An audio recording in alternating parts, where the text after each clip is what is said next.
Bom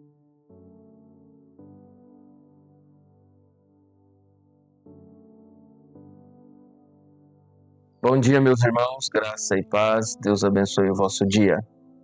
Vamos fazer a nossa leitura, Atos 22, a partir do verso 22. A multidão ouvia Paulo até que ele disse isso.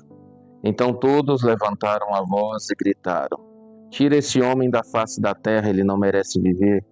Então eles gritaram, gritando, tirando suas capas e lançando poeira para o ar.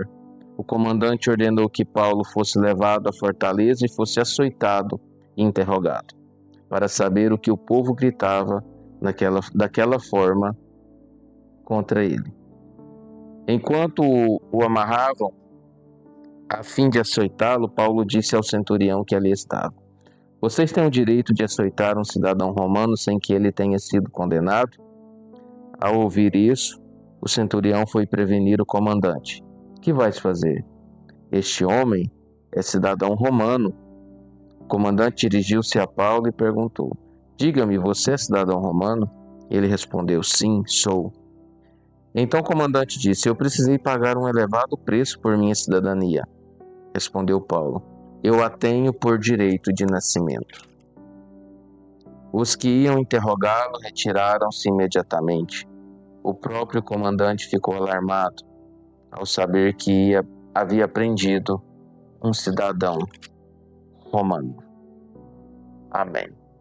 Amados, na continuidade aqui do discurso, quando Paulo fala que Deus o enviaria para longe, para os gentios, a multidão fica totalmente revoltada. Ela começa a tirar as suas capas e jogar poeira para cima. Isso aqui era um sentido de quem estava pronto para matar Paulo, porque eram atitudes de quem queria apedrejar, e a forma que os judeus matavam por pena de morte era apedrejamento, e eles estavam com a intenção de matar Paulo. O comandante Cláudio Lísias, ele intervém e retira Paulo dali das escadas e leva para dentro da fortaleza. Ao levá-lo para dentro da fortaleza, ele é amarrado, porque eles iriam interrogá-lo através de açoites e assim tirar dele informações necessárias para saber o que estava acontecendo. Quando Paulo estava sendo amarrado, ele fala para o centurião: é lícito vocês açoitarem, interrogarem um cidadão romano sem que haja uma condenação? E aí o centurião foi falar com o comandante e disse: olha, o que você está fazendo? Esse homem é cidadão romano, nós estamos agindo contra a lei. E aí o comandante vai lá falar com Paulo. Fala: olha, você é cidadão romano? Paulo fala: sou. Ele fala assim: olha, eu paguei uma quantia elevada por causa deste título. E Paulo fala: olha, eu sou por direito de nascimento. E aí ninguém põe a mão em Paulo. E assim termina o texto que nós lemos. Primeiro, meus irmãos, quero notar com os irmãos a ação dos judeus, pessoas religiosas, ideológicas, que achavam que as outras pessoas não eram dignas de ter o mesmo Deus que eles. É isso que eles estão fazendo aqui.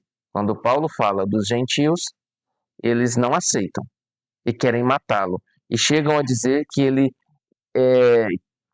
não merece viver.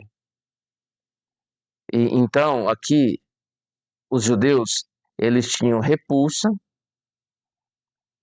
contra as outras pessoas e não aceitavam que as outras pessoas crescem no mesmo Deus que eles, a não ser que eles se convertessem ao judaísmo.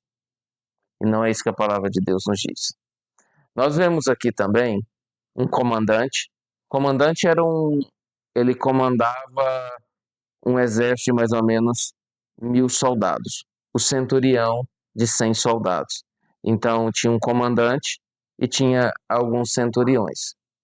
E aqui o centurião não sabia o que estava acontecendo, porque ele não entendia a cultura judaica. e não entendia o aramaico também, no qual Paulo estava conversando com eles. Então ele iria interrogar. E a forma que eles usavam era o açoite. O açoite era um flagelo, era um pedaço de madeira com fitas de couro e com pedaços ou de osso, ou de ferro, de metal, ou de alguma outra coisa cortante nas pontas para dilacerar a carne da pessoa no qual era ali batido aquele flagelo. No latim se chamava flagelo. E, e aí, eles iam fazer isso com Paulo, e Paulo falou, não, peraí, eu sou cidadão romano. Ser cidadão romano tinha vantagens. Você não era tratado como os outros cidadãos que faziam parte do Império Romano. Você poderia ser um cidadão romano por nascimento, por direito, por algo prestado a Roma, algum serviço prestado a Roma. Você poderia, no caso aqui, na época do imperador Cláudio, devido à crise, eles estavam vendendo o título. E muitas vezes havia essa venda de uma forma, tipo assim, meio que na corrupção mesmo, inflacionavam esse título, cobravam valores altíssimos. Por isso que esse comandante disse que pagou muito alto esse valor e para se tornar cidadão. Mas aquele que era genuinamente era o nascido. E Paulo era, porque os pais deles prestaram serviços para Roma e ganharam o título de cidadão romano, e Paulo nasceu já com os pais sendo cidadão romanos. E aí ele teve esse título. Então, meus irmãos, aqui nós vemos que Deus prepara tudo para todos conforme a sua vontade. Era necessário que Paulo fosse cidadão romano para expandir o evangelho, porque assim ele seria ouvido em outros lugares que os judeus, os outros apóstolos não chegariam. E assim foi. Paulo foi longe no poder do Senhor.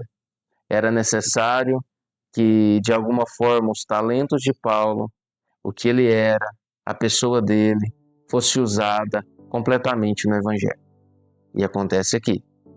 Acontece aqui e nós vemos isso. Até mesmo o fato de ser romano colabora para o progresso do evangelho. E eu quero dizer para você que as suas faculdades, os seus talentos e os seus dons, eles colaborarão para o crescimento do evangelho, porque Deus vai usá-lo. Deus vai usá-lo.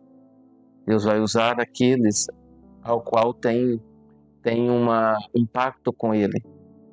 Ninguém ficará sem ser usado por Deus, desde que você tenha um compromisso com ele, que ele te chamou, ele te escolheu, e você assim, ele vai te instigar a cumprir esta missão. Seja você de qual nacionalidade, de qual cultura, mas Deus vai, por meio do poder dele, da soberana vontade dele, lhe preparar para aquele chamado que ele tem para ti. Como preparou Paulo, como deu faculdades a Paulo, como deu a ele títulos que serviriam para esta obra. Que Deus lhe abençoe, no nome santo de Jesus Cristo. Oremos. Pai, muito obrigado por este momento, por esta mensagem. Entregamos este momento ao Senhor, no nome santo de Jesus Cristo. Que esta palavra seja aplicada em nossos corações. Amém. Meus irmãos, um abraço fraterno para todos vocês, no nome santo de Jesus Cristo.